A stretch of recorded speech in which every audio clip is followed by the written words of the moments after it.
इससे आपके समझ में पूरा मामला आ जाएगा कि आखिर कब नोटिस दिया जा सकता है, कब जमानत दी जा सकती, चाहे अभियुक्त को एक दिन के लिए जेल जाना पड़े, लेकिन इसमें अगर गिरफ्तारी हो जाती तो जेल जाना पड़ेगा। हेलो फ्रेंड्स, जय हिंद, नमस्कार सभी को, स्वागत है आप सभी का मेरे चैनल में। और आज हम समझेंगे कि 7 वर्ष तक के अपराध में गिरफ्तारी क्यों नहीं की जा सकती है, अगर गिरफ्तारी पुलिस करती है तो कब गिरफ्तारी की जा सकती है, साथ ही उससे संबंधित 2 केस लॉ क्या हैं, उन केस लॉ को भी समझेंगे। इसके अलावा हमको यह समझना है संज्ञेय और असंज्ञेय अपराध कौन से होते हैं, जमानतीय अजमानतीय अपराध कौन से होते हैं, क्या इनका कोई फर्क इस बात पर पड़ता है कि 7 वर्ष तक का अपराध हुआ है। पुलिस अक्सर एक नोटिस देती है और यह कह देती है कि आपकी जमानत हो गई। क्या यह सच है कि पुलिस नोटिस देकर के ही जमानत कर देती है? अगर वो जमानत नहीं है तो क्या है? तो इन सारी प्रक्रिया को आइए हम समझते हैं। तो सबसे पहले दिया गया है 7 वर्ष तक के अपराध में नहीं होगी गिरफ्तारी, 7 वर्ष तक के अपराध में गिरफ्तारी नहीं होगी। और ये बात किस किस केस लॉ में आई थी? एक केस लॉ था अरनेश कुमार बनाम बिहार राज्य का, ये 2014 का केस लॉ था। इसमें 498 का एक मुकदमा पंजीकृत होता है अरनेश कुमार के विरुद्ध। एट लास्ट मामला सुप्रीम कोर्ट में जाता है, तो सुप्रीम कोर्ट ने इसमें गाइडलाइन दी थी कि जो धारा 41 है सीआरपीसी की, उसका पालन किया जाए और सीधे गिरफ्तारी न की जाए, 7 वर्ष तक के अपराध में पहले नोटिस दिया जाए। इसके अलावा एक जो दूसरा केस लो आया था सत्येंद्र कुमार अंतिल बनाम केंद्रीय जांच ब्यूरो, ये सीबीआई का 2026 का जनवरी का लेटेस्ट केस लो है। 2022 में फाइल हुआ था, 2026 में इस पर डिसीजन आया था सुप्रीम कोर्ट द्वारा।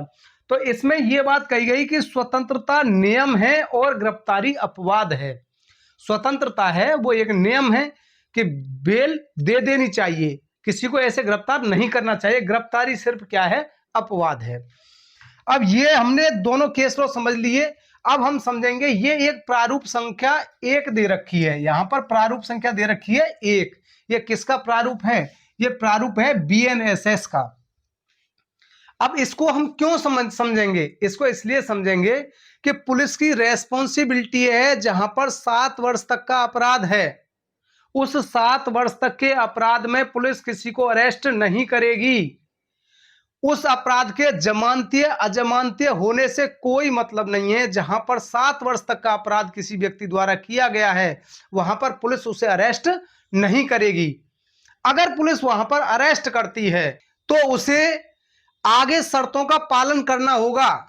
अब वो कौन सी शर्तें, उसको हम इसी के अंतर्गत समझेंगे। पहले ये नोटिस समझ लेते हैं। ये नोटिस क्या होता है? ये नोटिस है धारा 35(3) बीएनएसएस का। इसमें क्या लिखा है कि अभियुक्त का नाम पता कि भारतीय नागरिक सुरक्षा संहिता 2023 की धारा 35 की उपधारा 3 के अनुसरण में मैं आपको सूचित करता हूं। कौन? मैं से मतलब विवेचक। विवेचक सूचित करता है क्या कि पुलिस थाना पर रजिस्ट्रीकृत धारा इतना अधीन प्रथम सूचना रिपोर्ट मामला संख्या तारीख के अन्वेषण के दौरान यह प्रकट हुआ है कि वर्तमान अन्वेषण के संबंध में आपसे तथ्यों और परिस्थितियों को अवनिश्चित करने के लिए आपसे प्रश्न पूछने के लिए युक्त आधार हैं, अतः आपको अपना पक्ष रखने हेतु प्रस्तुत होना है। कुल मिलाके इस नोटिस का मतलब यह हो गया कि जो भी अभियुक्त है, उसमें नामित अभियुक्त है या प्रकाश में आया अभियुक्त है या जिसके विरुद्ध यह संदेह है उचित कि इस व्यक्ति द्वारा अपराध किया गया है, और सजा का प्रावधान 7 वर्ष या 7 वर्ष से कम है, उस कंडीशन में पुलिस अरेस्ट नहीं करेगी। पुलिस की रेस्पॉन्सिबिलिटी है कि सबसे पहले वो नोटिस दे उसे, धारा 35(3) का। कोई भी बीएनएसएस की जो बुक है उसमें पीछे आप खोल के देख सकते हैं, जो प्रारूप नंबर 1 दे रखा है वो इसी बात के लिए दे रखा है। ये अभियुक्त को पहले नोटिस दिया जाएगा और ये मैंडेटरी है नोटिस देना। ये सत्येंद्र कुमार अंतिल बनाम सीबीआई के केस लॉ में स्पष्ट किया है सुप्रीम कोर्ट द्वारा कि इसमें नोटिस देना कंपलसरी, बिना नोटिस दिए अरेस्ट नहीं किया जा सकता है। अब अभियुक्त की रेस्पॉन्सिबिलिटी बनती है कि इस नोटिस का वो पालन करे। अब उस कंडीशन में क्या आता है, नोटिस का जब पालन किया जाता है, अक्सर पुलिस क्या गलती करती है कि ये एक पावती होती है, मतलब एक बॉन्ड होता है अभियुक्त के लिए, और इसी एक नोटिस को मात्र दे देते हैं, जबकि ऐसा नहीं है। अभियुक्त का पक्ष सुनने के लिए उसे पहले धारा 35(3) का एक नोटिस दिया जाएगा। अब उसमें जो शर्तें होती हैं, 5 शर्तें ये जो लिखी हुई हैं, इनका अभियुक्त अगर पालन कर रहा है, उस 35(3) के नोटिस को प्राप्त होने पर पुलिस अधिकारी के समक्ष हाजिर हो जा रहा है, अपना पक्ष रख रहा है, उस कंडीशन में उसे अरेस्ट नहीं किया जा सकता है। अब अरेस्ट कब किया जा सकता है? ये पावती होती है, इसका जो नोटिस है ये क्या है? ये भी धारा 35(1)(b) का नोटिस है, ना कि धारा 35(3) का नोटिस नहीं है। ये 35(3) का नोटिस केवल अभियुक्त को अपने पास बुलाने के लिए होता है कि वो विवेचना में सहयोग कर रहा है या अपना पक्ष रख रहा है, केवल इसलिए 35(3) BNSS का नोटिस होता है। जबकि उसे जो बॉन्ड किया जाता है उससे एक पावती फॉर्म भरवाया जाता है, वो पावती फॉर्म होता है 35(1)(b) BNSS का। अब इसके अंतर्गत क्या है? इसके अंतर्गत ये सारा रिकॉर्ड यहां पे लिखा हुआ है, इसको आप चाहें तो स्क्रीनशॉट ले सकते हैं। और ये 5 शर्तें इसके अंतर्गत आती हैं। 5 शर्तें कौन सी? कोई अग्रेतर अपराध कारित न करने, मतलब कोई भी अग्रेतर अपराध कारित न करेगा, विवेचना में सहयोग करने, साक्ष्य को प्रभावित न करने, मतलब साक्ष्य को कहीं पे प्रभावित नहीं करेगा, उसे खुर्द-बुर्द नहीं करेगा, इधर उधर उसे नहीं मिटाएगा, साक्षी गण को न डराने धमकाने या प्रलोभन न देने, बयान देने से मना नहीं करने के लिए या किसी को उसको प्रलोभन न देने के लिए कि आप मेरे विरुद्ध बयान न दें, इस तरह की कंडीशन है। और न्यायालय द्वारा तलब करने पर उपस्थित होने, न्यायालय में उपस्थिति सुनिश्चित करने के लिए। अगर इन 5 शर्तों का अभियुक्त पालन कर रहा है तो पुलिस उसे अरेस्ट नहीं करेगी 7 वर्ष तक के अपराध में। और अगर इन शर्तों में से किसी एक का भी अगर अभियुक्त पालन नहीं कर रहा है तो फिर पुलिस अधिकारी धारा 35(6) BNSS की शक्ति का प्रयोग करते हुए उसे अरेस्ट कर लेगा। लेकिन दोनों कंडीशन में अगर अरेस्ट कर रहा है, उस कंडीशन में भी उसे पहले अपना GD में विवरण या अपनी CD में केस डायरी में लिखना पड़ेगा कि ये इस शर्त का पालन नहीं कर रहा है, इस कारण से इसे अरेस्ट किया जा रहा है, और अगर ये शर्तों का पालन कर रहा है इस कारण से इसे अरेस्ट नहीं किया जा रहा है। तो ये बात थी केवल नोटिस की। अब यहां पर पुलिस क्या कहती है? पुलिस कहती है कि हमने जमानत दे दी, लेकिन वो जमानत नहीं होती है, वो केवल उसने नोटिस दिया है, और नोटिस जो पावती है उसे केस डायरी के साथ में संलग्न करके न्यायालय के समक्ष पेश कर देगा। अब इसके बाद में उसकी प्रक्रिया क्या रहेगी? अभियुक्त को जब ट्रायल पर मामला आएगा तो अपनी परमानेंट जमानत करानी होगी न्यायालय से। ये तो मामला नोटिस का था। अब नोटिस में पुलिस भी कंफ्यूजन में रहती है। पुलिस कौन सा कंफ्यूजन में रहती है कि क्या 7 वर्ष तक के अपराध में जहां पर अपराध अजमानतीय है उसमें नोटिस दिया जा सकता है या नहीं दिया जा सकता। अब पुलिस कंफ्यूज है कि अजमानतीय अपराध लिखा हुआ है तो नोटिस नहीं दिया जा सकता, जबकि जमानतीय अजमानतीय होने का कोई मतलब नहीं है। यहां पर नोटिस का केवल मतलब 7 वर्ष से है, 7 वर्ष या 7 वर्ष से कम सजा हो, उसमें नोटिस देना मैंडेटरी है। उससे जमानतीय अजमानतीय का कोई मतलब नहीं है। अब जमानतीय अजमानतीय का मतलब समझते हैं कि जमानतीय अजमानतीय क्या होता है। तो आप जब BNSS की प्रथम अनुसूची देखते हैं, ये आपकी बुक में पीछे एक अनुसूची बनी होगी, 2 अनुसूची हैं। प्रथम अनुसूची के अंतर्गत अपराधों का वर्गीकरण है और द्वितीय अनुसूची के अंतर्गत प्रारूप है, जो अभी मैंने आपको 35(3) का प्रारूप नंबर 1 दिखाया था, वो द्वितीय अनुसूची का पहला ही प्रारूप है। अब यहां पर ये प्रथम अनुसूची में क्या दिया है, जब ये आप एक इस तरह की लिस्ट देखेंगे BNSS के अंतर्गत, इस लिस्ट में क्या दिया है? प्रथम भाग के अंतर्गत दिया है भारतीय न्याय संहिता के अधीन अपराध, जो भारतीय न्याय संहिता के अधीन अपराध हैं।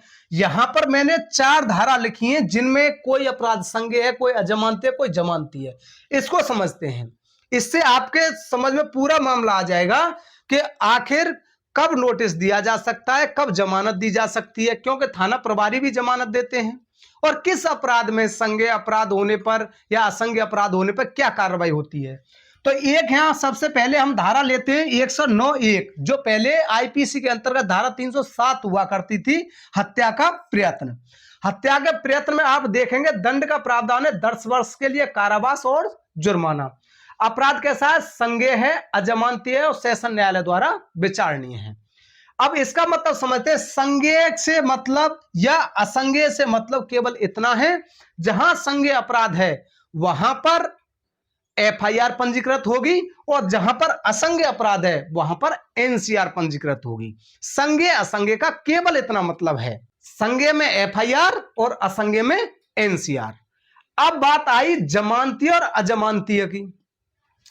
जहां पर अजमानतीय अपराध दिया गया है तो थाना प्रभारी उसमें जमानत नहीं दे सकता है, और जहां पर अपराध जमानतीय दिया गया है वहां पर थाना प्रभारी जमानत दे सकता है।